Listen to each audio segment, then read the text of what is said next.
So Wednesday night I watched a show about the Tuareg because I like the Tuareg, because I listen to Tuareg music. Why was I gravitated towards the Tuareg? My husband pretty much grew up with them. I mean, he was as included by them as he could be. Um,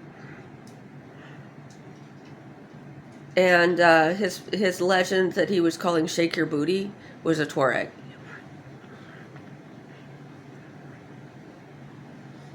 But they I spent a lot of time with them when I was little, and had various adventures with different individuals, and kind of like the Yeti. Unless you're male or related somehow, you don't really know individuals. But when you take a look at them as an overview, um, in the slave days, they were the people that um, they could see into the darkness. Like I look at a lot of people put on, black people especially put on personas, but not just black people, but a lot of people put on personas, and you interact with that persona, and you know that it's a kabuki play. You know that they're going to exaggerate anything. If you see through their mask and respond to something beyond their mask, they're going to put on another mask. It's really extreme, trumpets on the head, blowing a lot of noise. And the Tuareg somehow know how to get past that and make use of it, and what is stable and what is not stable. Um, but the essence of what they do is that when you are owned in a household, you are managed, and you are managed typically with opium. And when you're in the souk, back in the souk, back on the block, they have cut you off. And so you go through this mourning period, and you look like you've been through the war, and then they watch that, they watch how you restabilize, and they try to figure out why you got kicked out of the house, why you got kicked off your job. Because in this world, the Tuareg would have these slave census in households. So they would say, this household will always have a Tuareg in it, it just might not always be me. And they would take turns being that guy until they were no longer that guy. And then they would say, I'm no longer that guy. And if you let them go, they would bring that guy back, and you would still have that guy. If they were no longer that guy and you kept them, they weren't that guy anymore, and they were in your house. So you don't want that. And but a lot of people would do that. And sometimes people who are really good about understanding when they were that guy and when they weren't that guy would get a lot of windfalls that way. But sorting through all those without violating different people's privacies, they were extremely adapted. Now, I would say that these people had been in the same spot for more than 10,000 years, and probably longer than the Neanderthal were interbreeding with the people of Africa. And they were the people that the Neanderthal rejected. Because look at where the Neanderthal were living. They were living where the poppies grew. And if you could be one of them, they more the merrier. We're getting weird looking. We need influx, but we want to stay who we are, and who we are is the people who eat poppies. And so the people who had something stronger in themselves, had something different in themselves, were rejected, but they weren't always rejected for the same reasons. Just like not all women are not all lazy women are like me, and not every woman who doesn't kill her baby when they're born has the same circumstances or the same characteristics, or does it for the same reason. And the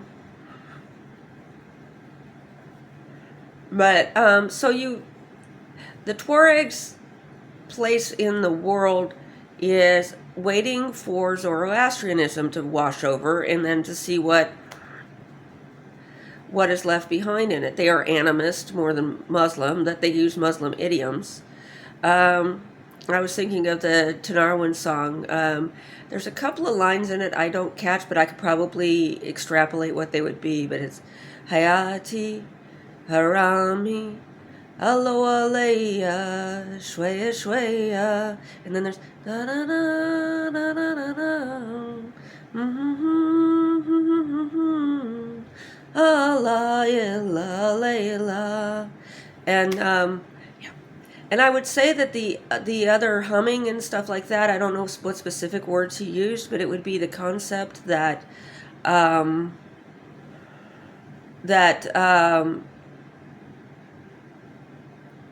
okay, so my homeland, it is forbidden, um, it is holy, but it is chill, and and then the other lines, which I can't parse like linguistically, but I'm sure this is what it means, is that because it's a story, story we've all heard. It's that what is different about our land is that you only live one life. What you the I don't know exactly what poem they're saying here. I probably understand it 100% because my guru was using Arabic with Kempo Sawang as their side language to sidebar on, and then they kind of thought I was parsing them, and they zigged when they should have zagged, and he said something in Tenarwan, and that's when I turned around and faced him and started talking to him. And but what goes on in that humming part is that everything counts. Everything counts and everyone counts. What they count for is different, but see, a lot of people believe that if they wake, like the night crawler, okay, Allah, ilallah, Allah, God exists in the night. And a lot of people do a lot of stuff with people. They say, well, it doesn't count. They don't remember it. Well, it happened at night. Well, I did it over there in the dark neighborhood. And so they know, and they have, and this is what they'll sit around there drinking tea around the campfire talking about over and over and over again. And they do this in a way in which they don't reveal people's secrets and they don't tell on people, but they extrapolate the essence of what has happened in their various adventures and then say, this is a thing that I saw, and it happened at a place where these circumstances existed. And they don't say the name of the place, they don't say the name of the people that they were working for, and they share that information because they're really good at walking through the different barriers, having regard for the doors, the corners, what passes through this membrane and what doesn't pass through the membrane. They are very good at all of these concepts. Now, as far as their social structure, their reproductive structure, if you take a look at them, they're everybody. And there are certain common threads. They build these pagoda-like structures that they call minarets, but they're pagodas. And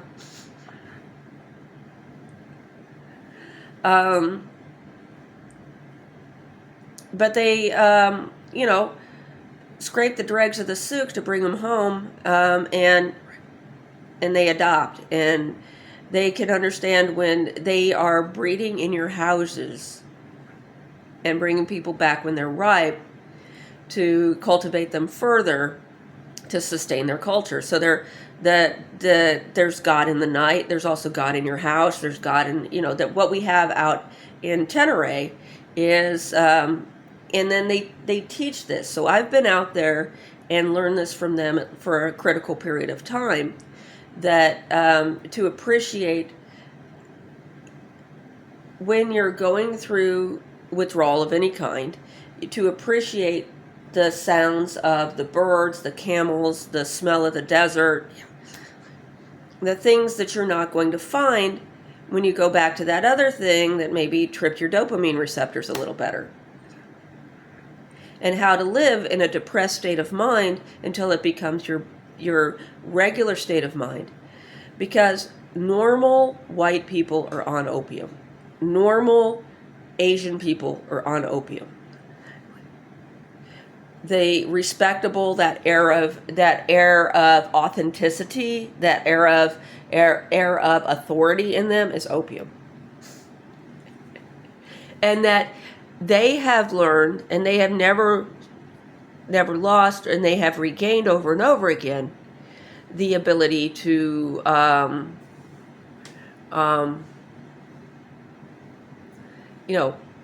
organize despite all that, and their assessment of what makes a person a functional person, what makes a person a dysfunctional person, and what kind of dysfunctions are wanted in different houses. I would usually shorten this conversation and just say that we give the label maker to the Tuareg.